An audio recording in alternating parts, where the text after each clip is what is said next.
Welcome to the Bookshop at the End of the Internet. This podcast is dedicated to helping book lovers discover new authors. Like all the best bookshops, this podcast is filled with all kinds of books and all kinds of authors. So tune in, browse around, find a new author, and discover a new favorite book at the Bookshop at the End of the Internet. I'm Stacey Horan, author, book lover, and host of the Bookshop at the End of the Internet. This is episode number 235. For more information about this or any of our episodes, go to my website, staceyhoran.com. If you enjoy the podcast, leave us a review, like us on social media, and share us with your friends, family, and fellow readers.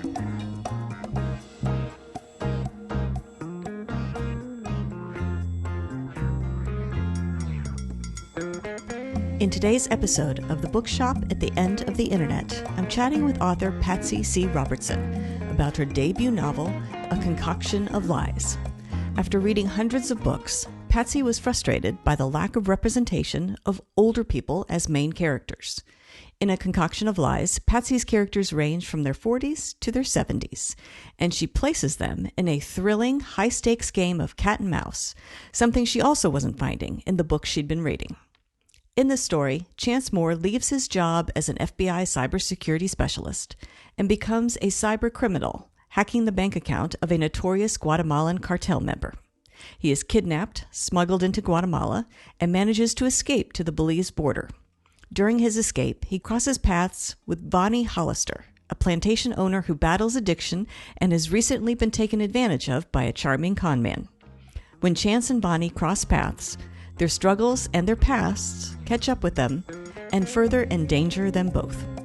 In this episode, I'll chat with Patsy about her writing journey, what led her to fall in love with writing, and how her 50-year career in computers gave her plenty of ideas for this book, as well as a few other things coming up.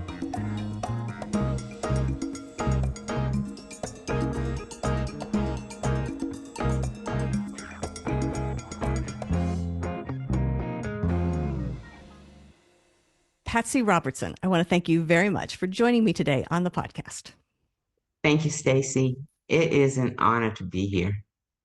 I thought what we could do today is start by talking about your new book, A Concoction of Lies. If you don't mind, tell us a little bit about this book and what inspired you to write it. Well, A Concoction of Lies is my first book. I'm a new author. I'm an indie author.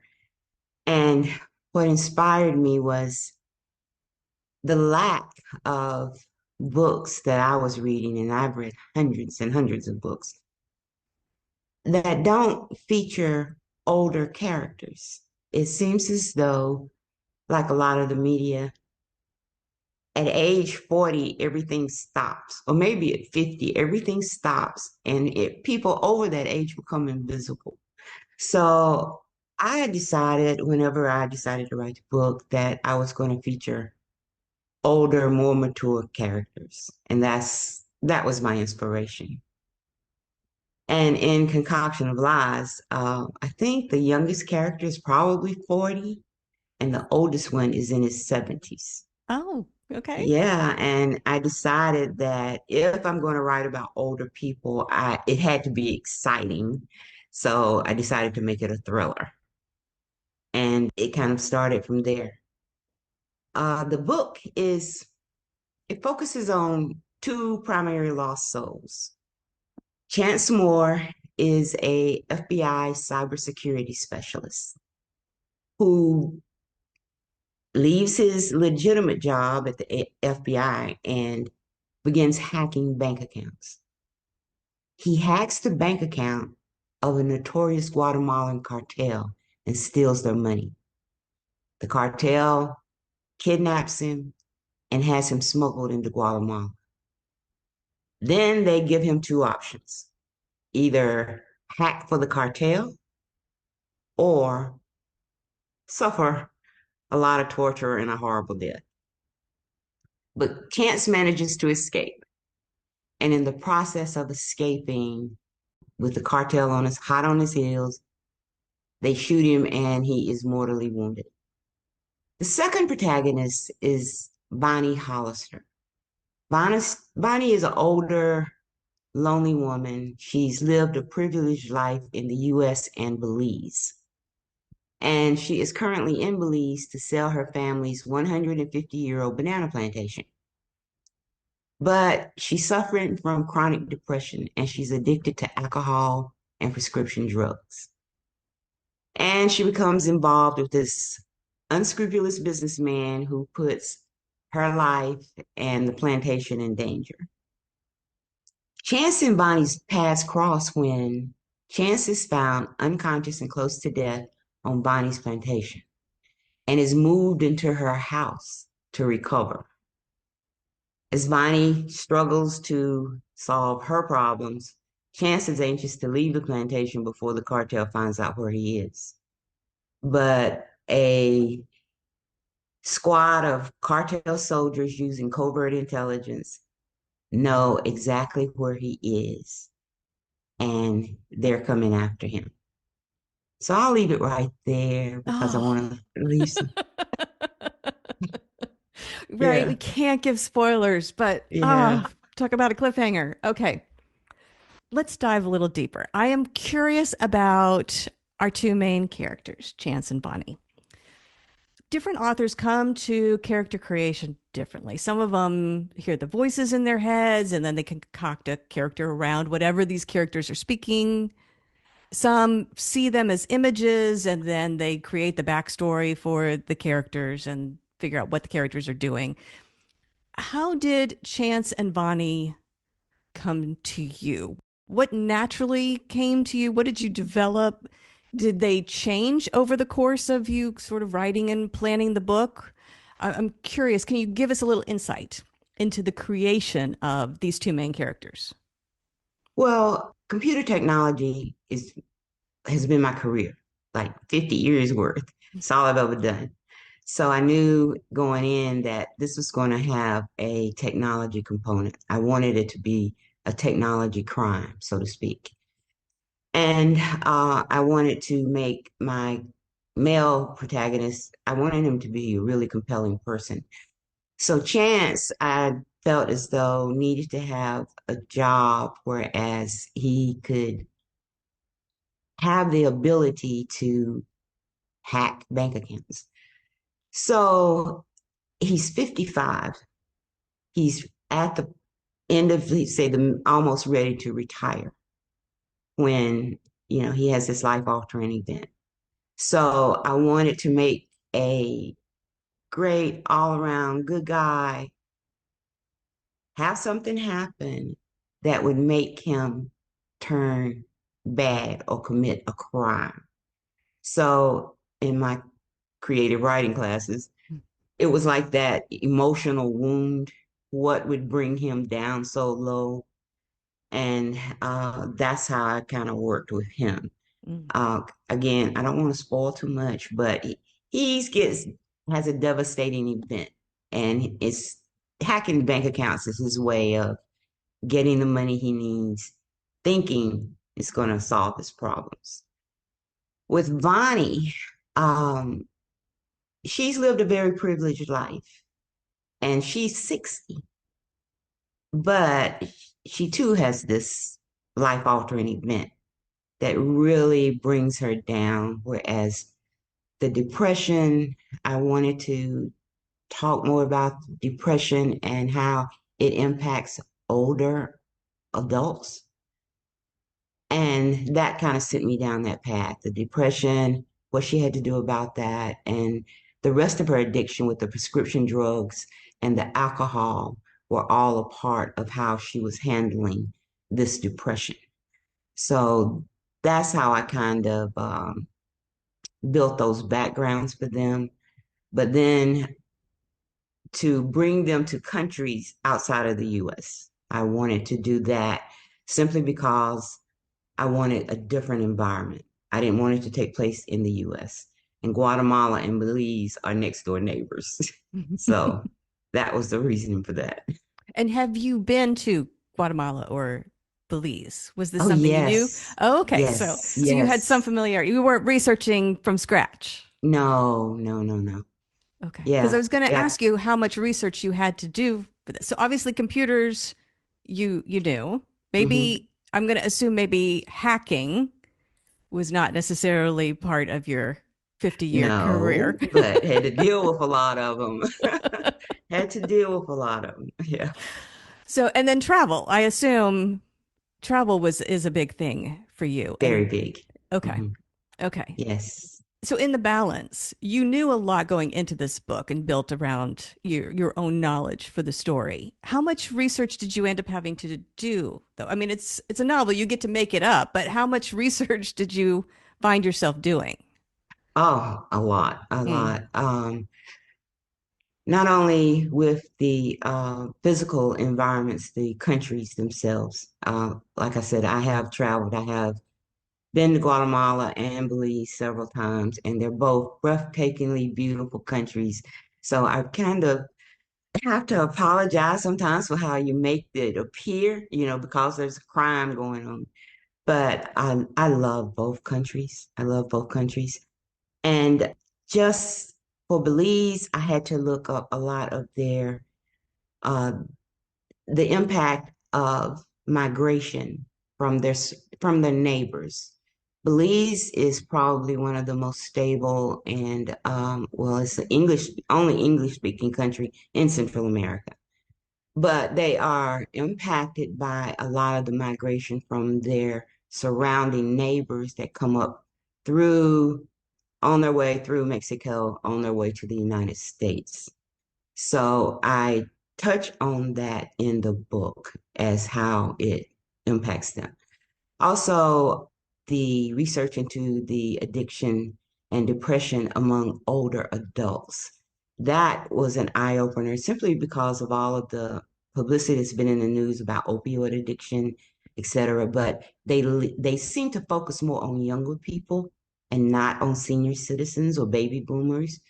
And from my research, it shows that baby boomers are significantly impacted by the addiction to not only opioids, but also to benzos, the antidepressant medication. So that was Bonnie. I wanted to use that for her. Also, Bonnie has a banana plantation that she's trying to sell that belongs to her family. And there is a fungus in the book.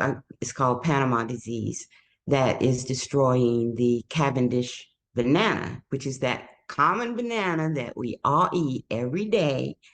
And it has spread like worldwide. So it is a big issue. And for years, they've been saying that Cavendish banana is going to be extinct because there's no cure for this fungus. And so I had to research that. So it was just a lot of different research that I had to do that wasn't, say, from my personal experience. mm. Well, Mhm. let's talk about the setting because I imagine if you take these characters and you put them in a place like Belize or set them down in the middle of a Guatemalan cartel, it adds Mhm. tension to the story. But what was Mhm. it about these locations that you felt you needed to capture in the book to really let the reader experience these locales for themselves? What was important to you about them? Uh, a because they were neighbors and they're kind of separated by this enormous rainforest or jungle. Guatemala has a lot of modern spaces, so to speak, but a lot of the country is very poor and underdeveloped, and it has made it really easy for cartels and these negative, groups to blossom. So that's why I kind of focused on Guatemala. And with Belize, it's kind of the opposite. It's a English speaking country. It was settled by the British.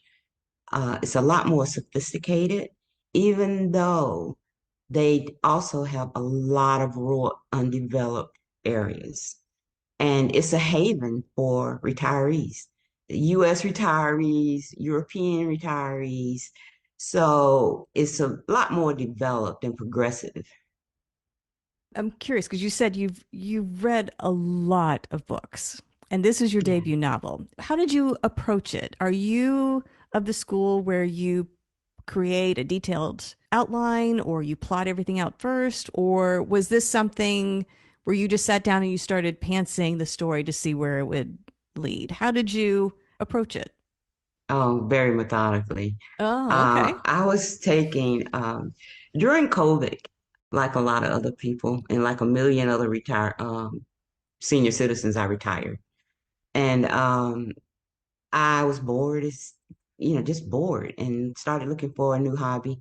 Found a creative writing class at the local community college online, and fell in love. So one of the things that we were taught was to do the outline.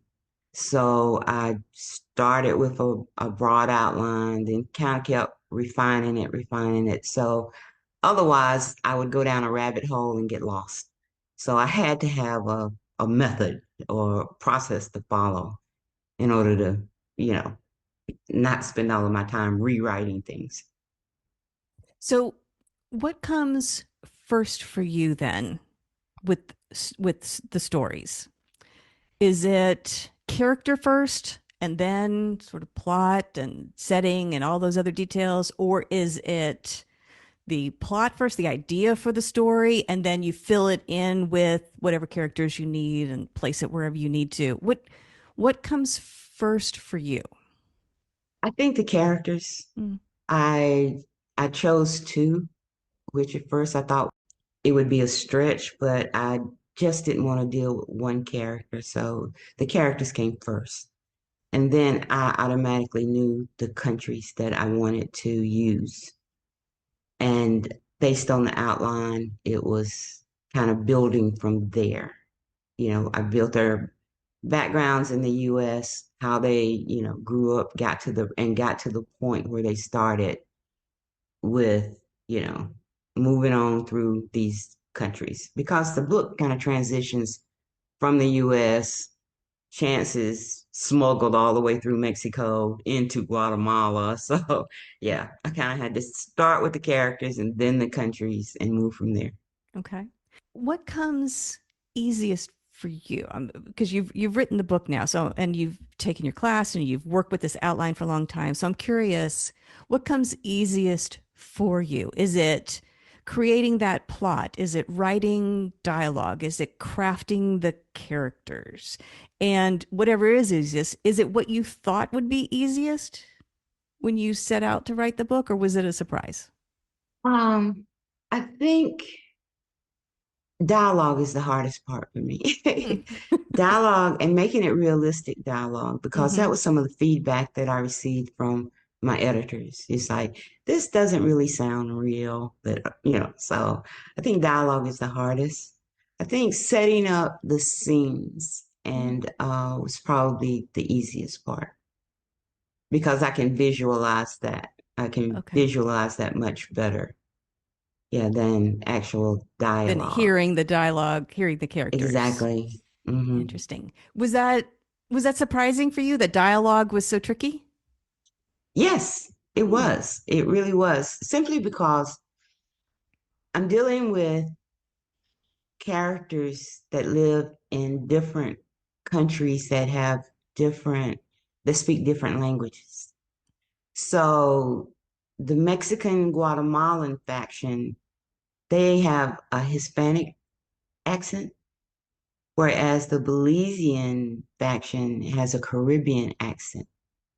So I was worrying. That was like, how am I going to express this? I didn't want to try to write dialogue using, I guess, terms and phrases that weren't, say, normal or what a character would say that lived in Guatemala. And the editor has really helped me through that process. So I'm using English, but I had to reference it within the book to say, in Spanish, he said this, or Mm-hmm. something like that. Right. So give the reader a frame of reference as to how the character was speaking. Because in the book, Chance can speak Spanish, and but he doesn't let on that he can speak Spanish. He listens. So as the Spanish characters are talking, he's listening, and then I have to interpret what they say. Mm, So yeah, that was kind of tricky. I'll right. remember that one going forward. Note to self for future books. Definitely. Well, what has been the reaction from your readers regarding this book? Because I'm curious what they thought of reading a book featuring, as you mentioned, mature characters in Mhm. this incredibly tense, action-packed situation. So, what kind of feedback did you get from readers? It's been amazing because I really initially felt I was going to write a book that would not sell because the characters are so much older. Mm, But that doesn't appear to have been the case. As a matter of fact, a couple of weeks ago, I was having a massage and my therapist let me know. He says, I'm reading your book. He says, and I'm so happy that they aren't in their 20s and things. And I was like, really? I was so touched. But yes, it's gotten a really good response. The sales, I'm just totally humbled by the sales thus far. So, obviously there is a space out there for older, mature characters that aren't in their 30s or right, 40s right, that still have, something to contribute. right, So right. yes, I'm very happy. Good. Do you have anything currently in progress? Anything you're working on now? Do you have more books planned? Yes. Oh, okay, good. Yes. Second book is in progress and it will also have a cybersecurity component, of course, but that's all I know. Mm, And it will also have two protagonists, a male and a female, okay. but totally different situation. And it is going to take place in Trinidad and Tobago. Yeah. So more accents, more Yeah. dialogue. Yeah, but they're Caribbean accents and they speak Okay. English. Okay. Okay. Yeah. All right. Yeah. Interesting. So have you always wanted to write? Because you mentioned you took the creative writing course after you had retired. But was writing something you always wanted to do, or was this sort of a found hobby just a few years ago? Just a found hobby a few years ago. Really? It never, I've always been an avid reader from the time I could pick up a book, but never occurred to me to be an author, never. Really? And I think somewhere in after that third or fourth creative writing class, I was hooked. I was just hooked. It's such an amazing world that I did not know existed. Not just the writing part, but the whole publishing industry and how someone can get something out of their brain into the hands of someone. It's just been a fascinating journey for me. It has been, and I'm there. I'm just hooked. I'm hooked. What has been the most surprising part of this journey? Something that you now realize that you had no idea about when you started. Editors. Mm, I really didn't have a clue as to what the real editors did or the different types of editors. So that was really an eye-opening process. And I thank God for them every day. It's just, I was just, oh my goodness.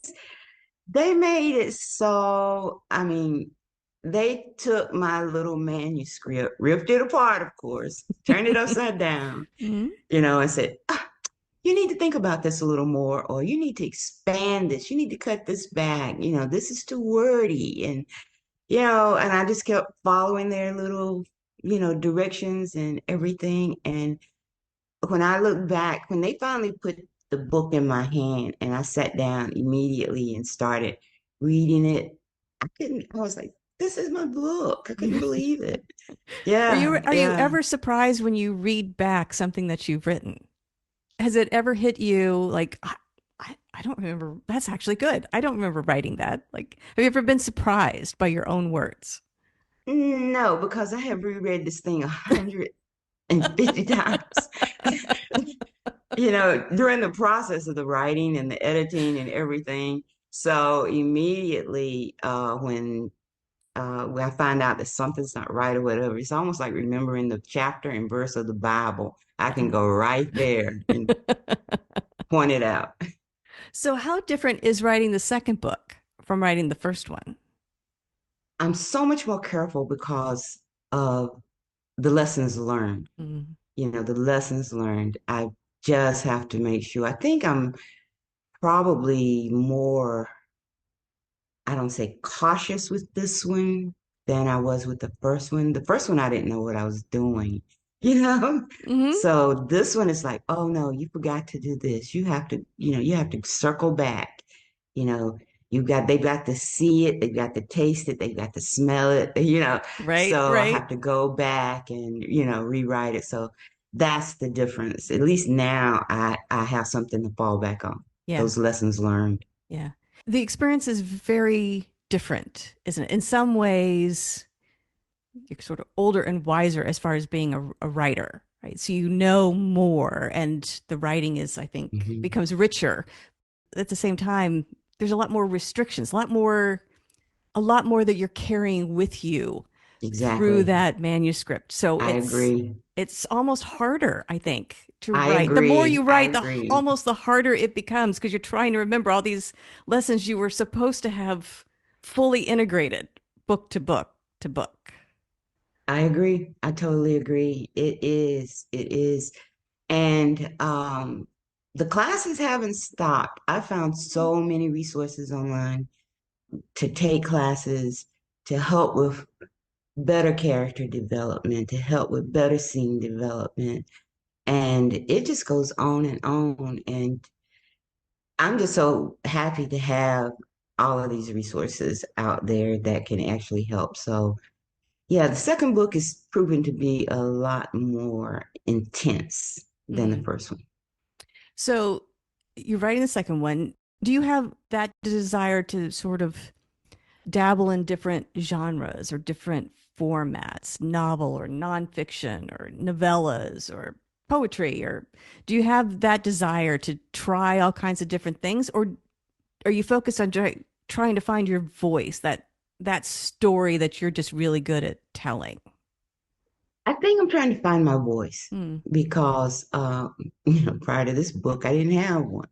So, yeah, trying to find my voice. I literally thought about it. Like you said, try a different genre. And I was like, I'm just a baby. I'm not mature enough to kind of venture off into science fiction or fantasy or something of that nature.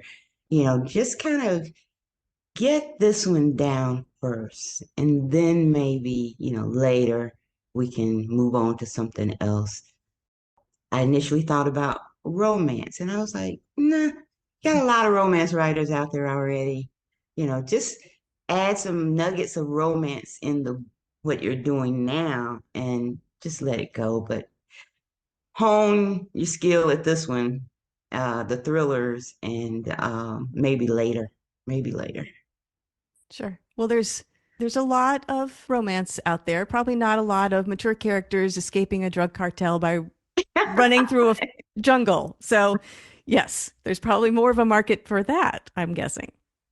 Yeah, maybe so. Good. Okay. Well, if people want to learn more about you and the books and look for the new release when it's ready, where can they go to find you and that information? PatsyRobertson.com, one word. That's my website. And I have an author's page on Facebook, Patsy C. Robertson Author.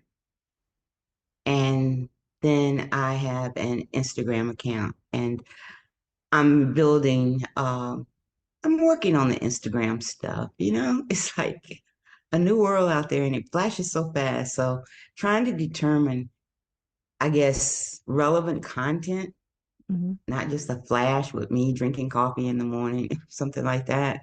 That is proving to be somewhat of a challenge. It's Mm, just like giving people something relevant. mm. And so I'm working on that. Okay. Okay. Good. Well, if people want to purchase a copy of A Concoction of Lies, where can they go to buy it? Anywhere they purchase books online. We have they call it a international distribution. So it can be found anywhere from Amazon to Apple to Target to Walmart, wherever they purchase their books online. Excellent. Well, Patsy, I want to thank you very much for joining me today on the podcast, and I want to wish you luck with A Concoction of Lies and the work in progress. We will look forward to that. So fingers crossed, we'll see that soon. Congratulations on everything you've accomplished so far, and best of luck with the rest of your writing journey. Thank you, Stacy. It has been a pleasure. The Bookshop at the End of the Internet is a podcast dedicated to helping book lovers discover new authors. Like any good bookshop, this podcast features a wide variety of books by the equally varied and interesting authors who felt compelled to write them. This podcast gives you a chance to meet these wonderful writers and discover your next must-read book. Listen to the authors describe their books and tell you their stories in their own words. My interviews feature books from all genres and authors from all walks of life, including those who are indie published as well as those published by small presses and large publishing houses. Looking for unique, not so easy to find books for yourself, a friend, or a book club? Tune into this podcast and find your newest favorite author or maybe a soon-to-be bestseller. This podcast, like all the best bookshops, is filled with all kinds of books and all kinds of authors. Tune in, browse around, find a new author, and discover a new favorite book. You never know what treasures you might find in the Bookshop at the End of the Internet.